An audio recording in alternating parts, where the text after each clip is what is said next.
Pag-aralan naman natin ngayon ang native Korean numbers.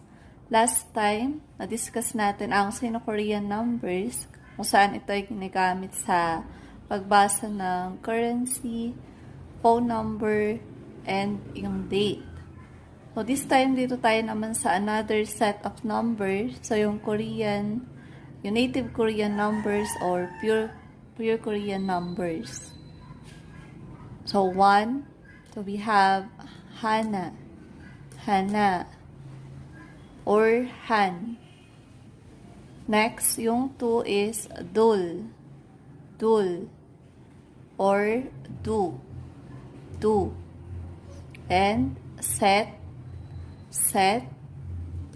or Se.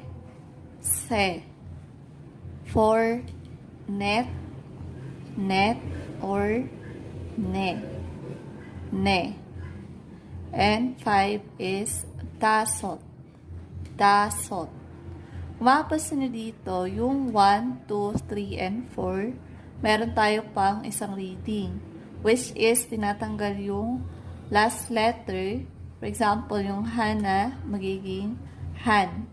So, i-discuss natin later kung saan ginagamit ito. Pero kapag counting lang, magbibilang ka lang ng 1, 2, 3, 4, ang gagamitin natin ay Hana, Dul, Set, Net. And pagdating sa 5, walang changes yon, yun na ay Dasot. 6 is Yosot. 7, Ilko. 8, Yodol. Na-discuss din natin last time kapag meron tayong final double consonants, L and P, ang babasahin lang natin dito ay L. Kaya ang reading ng nun is Yodol. 9 is Ahok. And 10 is Yol. So let's practice reading it again.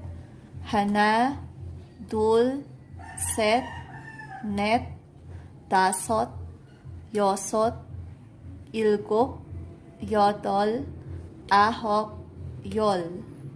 So again, Hana, Dul, Set, Net, Dasot, Yosot, Ilgok, Yodol, Ahok, Yol. Kapag ang numbers natin ay 11 to 19, katulad ng Sino-Korean numbers, i-combine lang natin ang 10 at yung number. For example, yung number na 11, combination lang siya ng 10 and 1. Kaya ang reading niya is Yol Hana. And 12 is combination ng 10 and 2. So, yun ay Yoldul. Okay, so, yung mga sumunod, so 11 to 19, i-combine lang natin. So, ang mauuna lang is Yol. Kaya lang, unlike sa Sino-Korean numbers, kapag ang number na natin sa native Korean ay 20 pataas, so 20 hanggang 90, so hindi na natin i-combine yung numbers. So, yung 20, so yun na ay Sumul.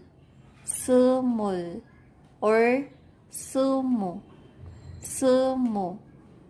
So, katulad ng 1, 2, 3, 4, kapag meron na tayo kasamang counting units, so hindi na siya Sumul kapag eksaktong 20. Kapag counting lang, yun ay Sumul. Next, 30 ay Sorun. 40, Mahon. 50, Shin. 60 is Yesun. 70, Irun. 80 is Yodun.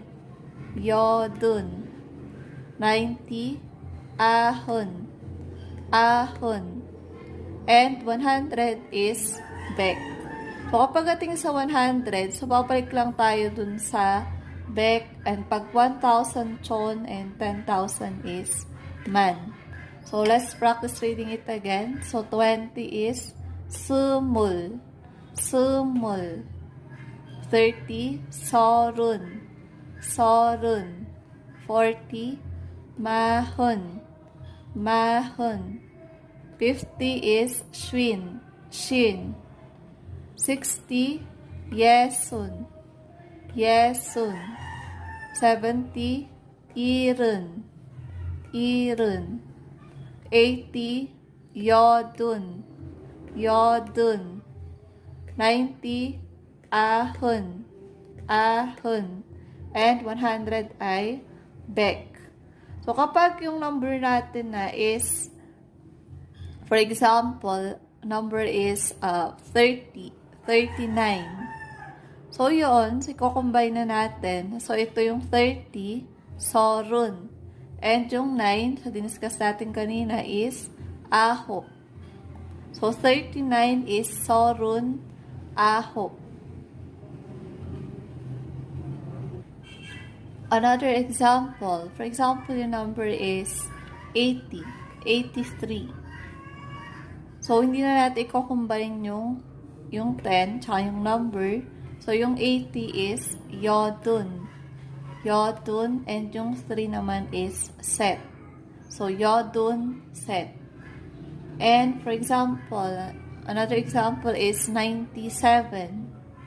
97 in native Korean number is ahon, ilgo.